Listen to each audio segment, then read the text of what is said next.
અને હવે આગળ વાત કરીએ ખાતરની અછતને લઈને કિસાન સંઘે ચિંતા વ્યક્ત કરી છે। ખાતર મેળવવામાં ઘણી અનિયમિતતા છે। ખાતર કંપનીઓ ખાતર સાથે અન્ય ખાતર પણ આપે છે। ખાતર આપવા માટે લાઈનો વહેલી સવારથી લાગી જાય છે। ખેડૂતોને હેરાન પરેશાન થવું પડે છે।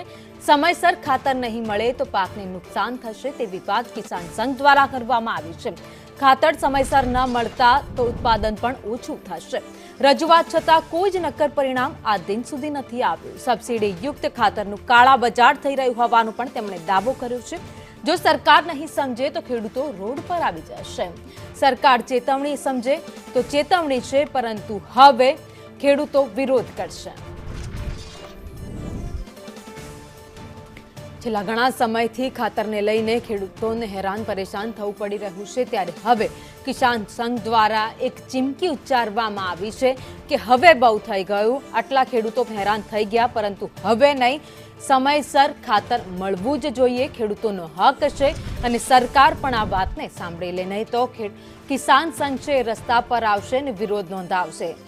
તો છેલ્લા ઘણા સમયથી ખાતરની અછત સર્જાઈ છે। બીજી બાજુ સરકાર દ્વારા દાવો કરવામાં આવ્યો છે કે ક્યાંય ખેડૂતોને ખાતરની અછત નથી થઈ રહી। તો કિસાન સંઘના નેતા પાલ આંબલિયા અમારી સાથે જોડાઈ ગયા છે। પાલભાઈ, સંદેશ ન્યૂઝમાં આપનું સ્વાગત છે। પાલભાઈ, એક બાજુ સરકાર તો દાવો કરે છે કે ખેડૂતોને પૂરેપૂરું ખાતર સમયસર મળે છે, અને બીજી બાજુ કિસાન સંઘ એવું કહી રહ્યું છે કે લાઈનો વહેલી સવારથી લાગે છે, ધક્કા ખાવા પડે છે, હેરાન થવું પડે છે। ભાવિબેન, પેલા સુધારો કરું, હું કિસાન સંઘના નેતા નહીં, ગુજરાત કિસાન કોંગ્રેસના, જે કોંગ્રેસની કિસાન સેલ છે એમના ચેરમેન છું। જી, કઈ કિસાન સંઘ છે એ ભાજપની ભગીની સંસ્થા છે, એટલે એની ભાજપ હોય કે કિસાન સંઘ હોય, બંનેની માતૃ સંસ્થા આરએસએસ છે। એટલે આ ભારતીય કિસાન સંઘની કાર્યવાહી, કાર્ય પદ્ધતિ, નોટંકી, કુલડીમાં ગોળ ભાંગવો, આ પદ્ધતિ જ્યારથી ભાજપ સત્તામાં ગુજરાતમાં બેઠી છે ત્યારથી ભારતીય કિસાન સંઘ આજ કરતું આવ્યું છે। ખેડૂતોને ગુમરાહ કરવા, સરકારની સામે અવાજ ઉઠાવવો અને પછી ધીરેકથી 2 દિવસ પછી બેસી જવાનું, કાંઈ કરવાનું નહીં।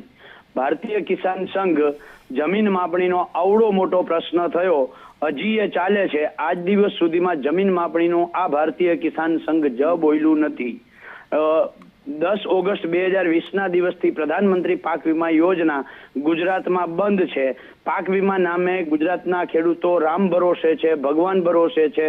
જે ભારતીય કિસાન સંઘ કોંગ્રેસના સમયની અંદર ઝાડવા પાડી નાખતું હતું, રોડ રસ્તાઓ બંધ કરી દેતું હતું, રોડ ખોદી નાખતું હતું, એ ભારતીય કિસાન સંઘ અત્યારે કયા સાપના બિલમાં જઈને ઘૂસી ગયું છે? આ તો માત્ર અને માત્ર બેન દેખાવો કરે છે, નોટંકી કરે છે। જો ભારતીય કિસાન સંઘ સાચા દિલથી લડાઈ કરતું હોય તો ભારતીય કિસાન સંઘે જઈ અને કૃષિ મંત્રીની ચેમ્બરમાં બેસી જવું જોઈએ ને એનું રાજીનામું લઈને બહાર આવવું જોઈએ। કારણ કે આ ગુજરાતની પાલભાઈ, આપ અમારી સાથે જોડાયા, આપનો આભાર। તો ભાજપના નેતા હિતેન્દ્ર પટેલ અમારી સાથે જોડાઈ ગયા છે। હિતેન્દ્રભાઈ, સંદેશ ન્યૂઝમાં આપનું સ્વાગત છે। કૃષિ મંત્રી હંમેશા દાવો કર્યો છે કે ખેડૂતોને ક્યાંય ખાતર ન મળતું હોય એવી વાત જ નથી, તમામ ખેડૂતોને પૂરતું ખાતર મળે છે, પરંતુ કિસાન કોંગ્રેસ હંમેશા આક્ષેપ કરતું આવ્યું છે। વધુ એકવાર સરકારને પણ ચેતવણી આપી છે કે હવે બહુ થઈ ગયું, હવે તો અમે રસ્તા પર ઉતરીશું। જો કેન્દ્ર સરકારે પાછલા 5 વર્ષમાં ખાતરની સબસિડીમાં 2014માં 50,000 કરોડ સબસિડી હતી, 2019માં 1 લાખ કરોડ થઈ, અને આ પાછલા 5 વર્ષમાં 2.5 લાખ કરોડ સુધી ખેડૂતોને સસ્તા દરે સારું ખાતર આપવા માટે કેન્દ્ર સરકારે સબસિડી આપી। અને ચાલુ સાલે પણ તમે જો આંતરરાષ્ટ્રીય બજારમાં જે રીતે ખાતરના ભાવ વધ્યા તો $350 ભાવ જેનો હતો એ $750 થયો, જેનો $750 DAPનો ભાવ હતો એ $1200-1300 થયો। અને તેમ છતાં સરકારે મોટે ભાગે યુરિયાનો તો 2014માં 313 રૂપિયા ભાવ હતો, અત્યારે 268 રૂપિયા આપીએ છે।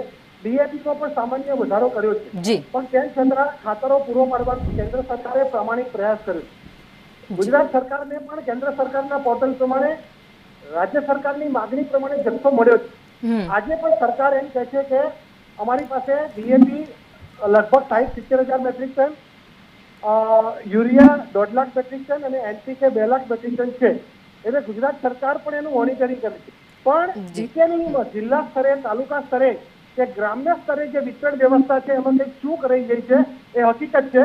અને રાજ્ય સરકારના અધિકારીઓ એમાં વધારે ચોકસાઈપૂર્વક કામ કરે તો છેવાડાના ગામડા સુધી પણ આ ખાતર પહોંચે એવી વ્યવસ્થા, એવો સ્ટોક આપણી પાસે ઉપલબ્ધ છે.